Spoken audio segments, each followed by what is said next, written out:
Okay, so I'm about to go play in D&D for a whole weekend in a super secret location, and I made up a new character and new character sheet. And I thought I'll make a quick video before I got to get out the door, show you what I'm up to. So I'm gonna sit up here so you can. I'm gonna centering myself. Okay, so creating a new character for this D&D game, and made up a new kind of character sheet, and this is what it looks like. I know it looks weird. Um, it's because it is. It is pretty weird. I am playing a single-celled organism that is essentially immortal. I know that sounds super messed up, game breaking or whatever. That I'm trying to like write in my own invincibility or whatever, but I'm not. I'm not doing that. I for the rest of the players, I am playing like a 5th level ranger. So it's a normal human ranger that people are familiar with and they're going to interact. But what I'm really role playing is this guy that the ranger inhaled, and it's a sentient organism, and it can influence the way that this other character behaves. So I decided to make the character sheet a picture of this. This is really just a picture of a plant cell, but I just, copied it. It's a fantasy world, so anything can be sentient, right? So maybe because I'm playing a strange character, I also decided to make a strange character sheet. Obviously, this is much smaller. It is just, like 1/4 the size of a regular 8.5 by 11 sheet of paper. Because in my experience, you actually really don't need that much space to get the amount of information you need to run a character. This upper part right here. This is where all the stats are that I need to run. Armor class is 16, max hit points are 40, movement is 35. That's a spell save. Those are like the big control board elements that you're gonna see in combat. These are the ability score: strength, dex, con, int, whiz, charisma. The first row is the modifier, and the second row for each is the save. And then right here, I just have 2 weapon attacks. That's it. A quarterstaff, I believe, and a longbow. And that is it. I don't give him any special weapons. I have completely eschewed all of his special ranger's abilities. This dude doesn't even know magic. I know rangers have access to magic spells, but I think they're annoying. So he can't do any magic. Here's where the real weirdness comes in. Down here, what is this, you ask? What is this text? These are poems. Why do I have poems on my character sheet? Because I like poetry.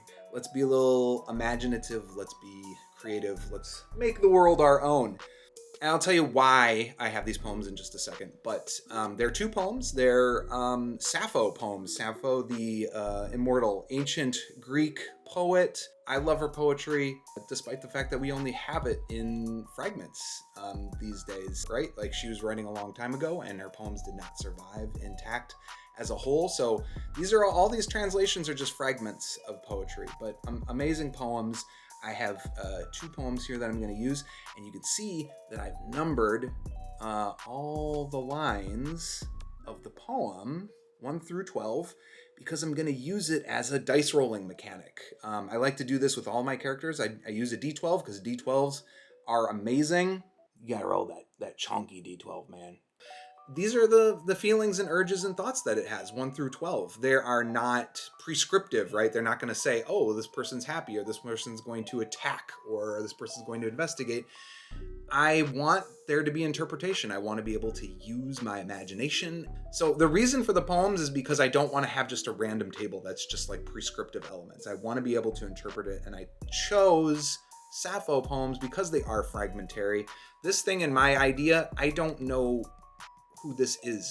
Is this the last, cell remnant of some former amazing creature? Is it something that is growing into something?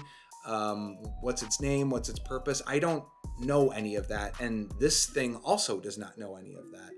And I like the feeling that you get from these poem fragments that they're not telling you what it is. They're just giving you ideas and thoughts, and you get to interpret that. Also, the back, I've got some backstory elements here.